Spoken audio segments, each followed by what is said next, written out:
Russia-Ukraine war live, decision on Ukraine's request to join EU expected next week.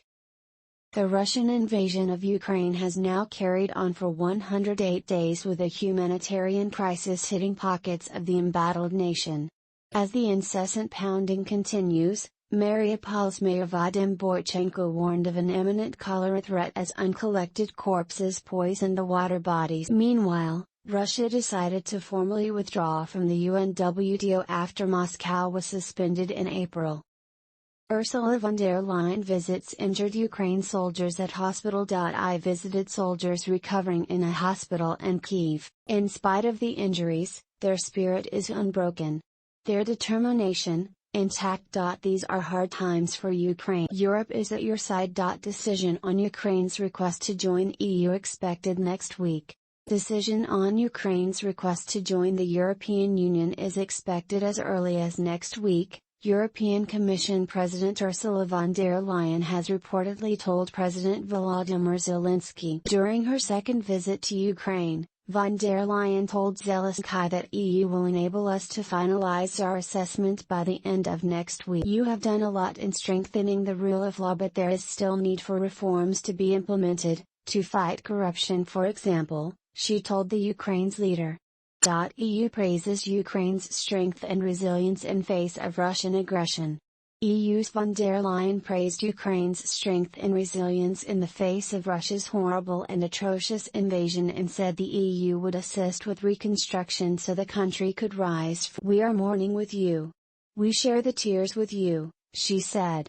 Von der Leyen was on her second visit to Ukraine since Russia invaded its neighbor. She was one of the first European leaders to go to Ukraine during the war, according to Associated Press. Russia using incendiary weapons in Luhansk province, says Ukraine. Ukrainian governor has accused Russia of using incendiary weapons in the village of Vrubivka in Ukraine's eastern Luhansk province, southwest of the fiercely contested cities of Severodonetsk and Lysychansk. While the use of flamethrowers on the battlefield is legal, Serhiy Haidai, governor of Luhansk province, alleged the attacks overnight caused widespread damage to civilian facilities. He said, according to Associated, the claims could not be independently verified. Information about the number of victims in Vrubivka, in the Popasnyanska district, is being specified. At night, the enemy used a flamethrower rocket system, many houses burnt down, Haidai wrote on Telegram on Saturday. Russian soldiers bring deadlier weapons of mass casualties in war. Ukrainian and British officials warned Saturday that Russian forces are relying on weapons able to cause mass casualties as they try to make headway in capturing eastern Ukraine and fierce, prolonged fighting depletes resources. Russian bombers have likely been launching heavy 1960s-era anti-ship missiles in Ukraine, the UK Defense Ministry said. The Kh-22 missiles were primarily designed to destroy aircraft carriers using a nuclear warhead. When used in ground attacks with conventional warheads, they are highly inaccurate and therefore can cause severe collateral damage and casualties, the ministry said. Russia is also likely using the 5.5-ton, 6.1-ton, anti-ship missiles because it is running short of more precise modern missiles, the British ministry said. It gave no details of where exactly such missiles are thought to have been deployed. Germany to send IRIS-T missiles to Ukraine in October. Ukraine's ambassador has said that he expects Germany to send IRIS-T missiles to Ukraine in October. Andrei Melnik, the Ukrainian ambassador to Germany, said that the October deadline is justified because the IRIS-T air defense systems are being manufactured. Earlier this month, German Chancellor Olaf Scholz had announced that Berlin will supply Ukraine with the IRIS-T modern air defense and radar systems as criticism mounted against his government that he wasn't doing much to. The government has decided that we will send the IRIS-T system, the most modern system that Germany currently possesses, the German Chancellor had told Parliament. IRIS-T missiles are developed with other NATO nations. Germany has already sent more than 15 million rounds of ammunition, 100,000 hand grenades and about 5,000 anti-tank mines to Ukraine's military. Captured South Korean national fighting with Ukraine army to go on trial. A South Korean national who was captured by the Russian soldiers as he fought alongside Ukraine's army will go on trial in the self-proclaimed Donetsk People's Republic, Interfax news agency has reported, citing an official note. A verdict is being prepared now on a mercenary from South Korea. He is their citizen who fought for the armed forces of Ukraine, Interfax quoted her as saying. Ukraine taking necessary measures to rescue foreign soldiers. Ukraine has said that it is taking all the necessary measures to save lives of the 3 foreign nationals fighters, 2 Britons and a Moroccan, who were sentenced to death by authorities in the Donbas region after they were captured. A Ukrainian lawmaker from the Parliamentary Security and Defense Committee said that government was taking measures to save Moroccan national Saoudan Brahim and British nationals Aidan Aslin and Shor. UK PM vows to do everything in power to release Britons in Ukraine. UK Prime Minister Boris Johnson ordered his cabinet to use all their power to help free 2 British nationals facing the death penalty in pro-Russian Donetsk People's Republic, DPR, for fighting in favor. In a statement, a spokesperson for 10 Downing Street stated that Johnson was appalled at the sentencing. The UK PM has been following the case closely and asked his ministers to do everything in their power to reunite the British nationals with their families.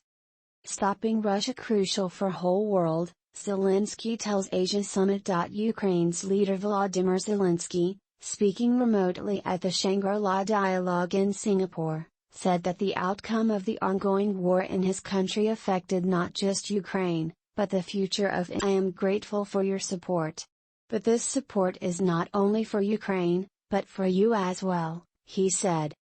It is on the battlefield of Ukraine that the future rules of this world are being decided along with the boundaries of the possible.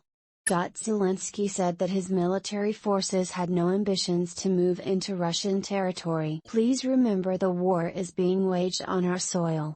People in Ukraine are dying. We don't want to go to Russian soil. Russia's Black Sea, Azov Sea blockade hindering grain exports, Zelensky says.